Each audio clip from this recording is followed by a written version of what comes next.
नसीमा, ओ नसीमा। जी अम्मी। अजी क्या तो भी है, 10 बजने को आए, ना चाय है ना नाश्ता। जरा जाके देखो तुम्हारी भावच को, आखिर क्या तो भी है ये। अरे अम्मी सोते पड़े हुए होंगे, भैया तो सुबह में ऑफिस चले गए। इसका मतलब है हमारी बहू बेगम को ना घर का कोई ख्याल है ना हमारे नाश्ते का। और देख रही हूँ मैं रोजाना सुबह उठ के मियाँ बीवी दोनों मॉर्निंग को वॉक को निकल कर चले जाते। अम्मी वॉकिंग का तो एक बहाना है, आते आते इडली वड़ा ला लेते, खा लेते दोनों। हाँ ऐसा। हाँ अच्छा ठहरो मैं बुलाती। बहू बेगम। आमे अरे अच्छा। ओ बहू बेगम, कहा तो भी है जी। आ रही हूँ। जाओ जाके देखो ठीक आ है, रही कि मैं नहीं अभी की। तुम्हारी भावच ऐसे करती है। आदाब भाभी। भाभी आ गए आप? आइए, अभी मैं आपको बुलाने नीचे आ रही थी।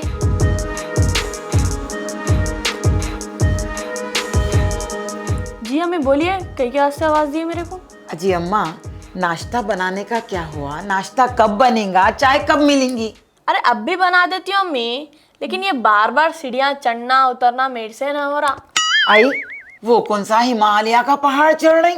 4 सीढ़ियां चढ़ने को उतरने को वो भी नहीं होता बहू बेगम तुमको। अरे भाभी, तुम हमारे अम्मी को ऐसे जवाब देते? शादी हुई जब से देख रही मैं, अम्मी को खाली जवाब दे रहे तुम सास बहू के बीच में नको उठो। जब देखो जब कुछ तो भी बोलते रहते। क्या समझ रहे अपने आप को? कल को तुम भी शादी करके ससुराल को जाएंगे एक दिन। अरे मैं तो जाऊंगी एक दिन अपने ससुराल को, तुम अपने ससुराल में बहू बन के घर गृहस्थी संभालो। नसीमा बेगम जबान संभाल के, अभी तक तुम्हारी शादी नहीं हुई और इतने बड़े बात। हाँ जाने दो अम्मी, इनके मुंह कौन लगेगा। चाय नाश्ता बनाना है ना, मैं बना लेती हूँ। हमारे घर में ये नाश्ता वास्ता बनाने का सिस्टम नहीं है, ऑनलाइन मंगा लेते खा लेते। और रही चाय की बात, चाय बना लेते पी लेते, काम फिनिश। और तुम लोगों को इतनी भूख लग रही नाश्ते की तो उठ के बना लिया करो। अब भी बोले ना। नाश्ता बनाने के वास्ते ये ननन भावज में काय का झगड़ा है माँ? ये सब काई को माँ? अजी अम्मी, ननन भावज की झगड़े की बात नहीं है। इनकी शादी नहीं हुई अब तक और इन्हों पूरे घर का कंट्रोल संभालना चाह रहे हैं। वॉशिंग पाउडर मंगाना है तो ननंद को पूछना, 2 अंडे मंगाना है तो ननंद को पूछना, तरकारियां मंगाना है तो ननंद को पूछना। ये क्या है घर का तरीका? मैं भी तो इस घर की बड़ी बहू हूं ना, मेरी भी तो जिम्मेदारी बनती है ना। और हर बात हर काम ननंद से पूछे करना, वाह रे वाह। नहीं जी अम्मा, कंट्रोल करने वाली कोई बात नहीं है। घर गृहस्थी का जो ये सब चीज़ है ना, ये मैं बच्ची को मैं जिम्मेदारी दूं, क्योंकि कल के दिन एक के घर में जाने वाली है, घर संसार सब संभालना है उसको, तो उसके लिए इसको ये जिम्मेदारी मैं दूं। जिस दिन आप ये घर के तौर तरीके समझेंगे, उस दिन मैं खुद आपको ये जिम्मेदारी पूरा कंट्रोल आपके हवाले कर देती हूँ। तुम्हारे घर के तौर तरीके और हमारे सिस्टम में बहुत फर्क है। आई वो क्या तरीका है? हम लोग आज सोशल मीडिया और ऑनलाइन को फॉलो करते। नको माँ तुम्हारा तौर तरीका, हमको अपने पुराने तरीकों पे चलने दो। क्या मतलब? सुबह जल्दी उठना, सास ससुरे के वास्ते नाश्ता बना के देना और सास ससुरे की खिदमत करना। अम्मी मेरे को सब बोलो, लेकिन ये सास ससुरे की खिदमत करना नको बोलो। निकाह के वक्त शादी खाने में स्पीकर से आवाज आ रही थी, मैं खुद सुनी। आपके बेटे का हाथ हमारे अब्बा के हाथ में देके काजी साहब कबूल करा रहे थे। मैं हाजरीन महफिल आपकी बेटी को अपने जात के लिए कबूल किया, मगर माँ बाप की खिदमत करने के लिए काजी साहब कबूल नहीं कराए। अजी अम्मा, हम कब बोल रहे हैं सास ससुरे की खिदमत करो बोल के, हमारे पैरा दबाओ बोल के? कब बोले माँ? हमारे बेटे का अच्छी तरह ख्याल रखे तो हमको भी सुकून रहता। जरा जाके देखो अम्मा कौन है। अस्सलाम वालेकुम। वालेकुम अस्सलाम। चलिए।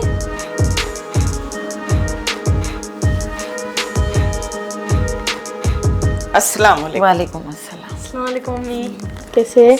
खैरियत बेटा? अल्हम्दुलिल्लाह। क्या तो भी है समदन, ये शादी करे जब से रोज की किटकिट। ना आप सुकून से रहते ना हमको सुकून से रहने देते। ये कोई तरीका है? शादी का मतलब ऐसे ही ना थोड़ा ही होता।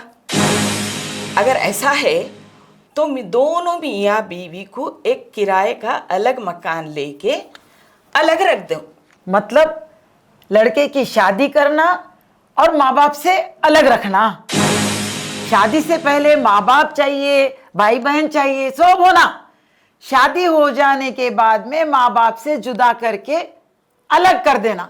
वाह जी वाह, शादी का यही मतलब है ना आप लोगों के पास। अजी समदन, शादी के बाद दोनों मियाँ बीवी को संभलने का मौका देना पड़ेगा ना।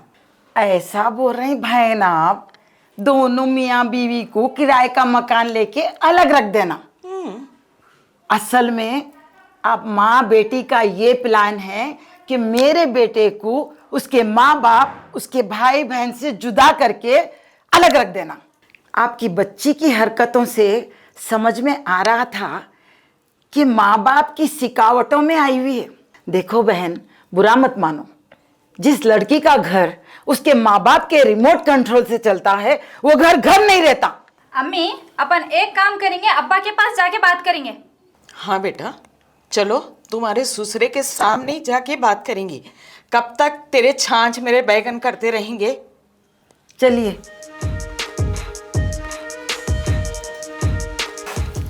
अस्सलाम वालेकुम पापा। अस्सलाम वालेकुम। तशरीफ रखिए। अस्सलाम वालेकुम पापा। वालेकुम सलाम। क्या है, अचानक समदन कैसे आ गए? अजी, आपकी समदन क्या बोल रहे हैं मालूम? क्या बोल रहे हैं? अपने बेटे को और बहू को अलग किराए का मकान लेके सुकून से रखना कहते। अजी, ऐसी क्या बात तो भी होगी? शादी के बाद माँ बाप से अलग रखने का मतलब? देखिए भाई साहब, आपकी बीवी मेरी समदन बिल्कुल। शादी करे जब से शिकायतें आ रही। देखिए, किसके ऊपर शिकायत? हमारी बेटी के ऊपर। बच्ची के ऊपर? जी हाँ। अच्छा अच्छा।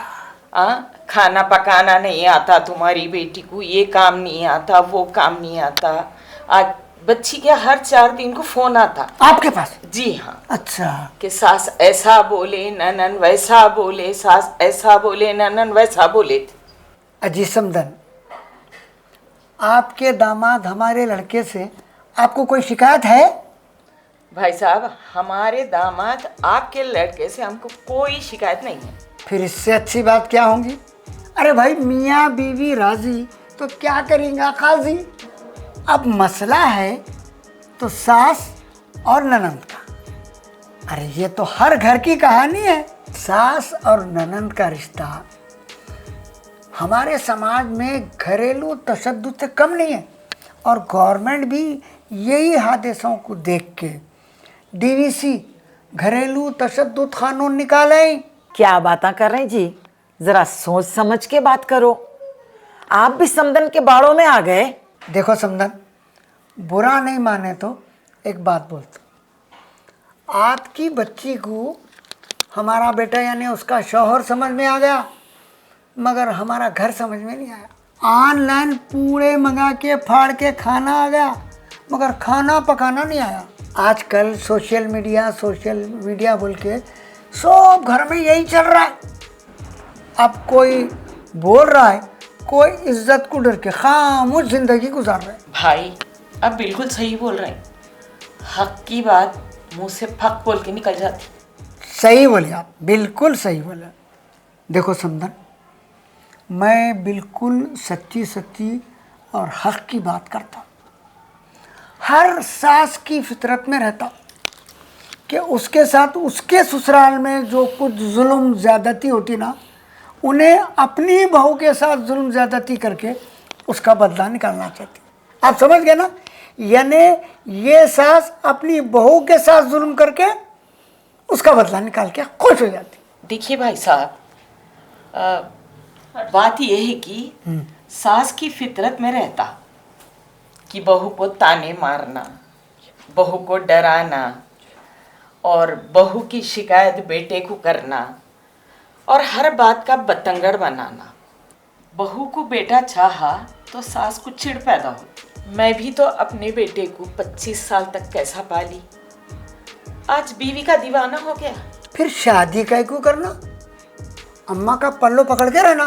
ताने बोले तो मेरे को एक बात याद है। देखो, अक्सर सासा अपने बहुओं को ताने मारते, वो तो बात आप सही बोले। वो काहे को मारते मालूम? और फिर क्या बोलते, हमारे ज़माने में हम गट्ठों कपड़े हाथ से धोते थे, मगर अब जो है ये बहुओं के वास्ते वॉशिंग मशीन आ गया। इनके ज़माने में नहीं था ना जी, अब नहीं है ना। वो उनको एक हसद जलन रहती।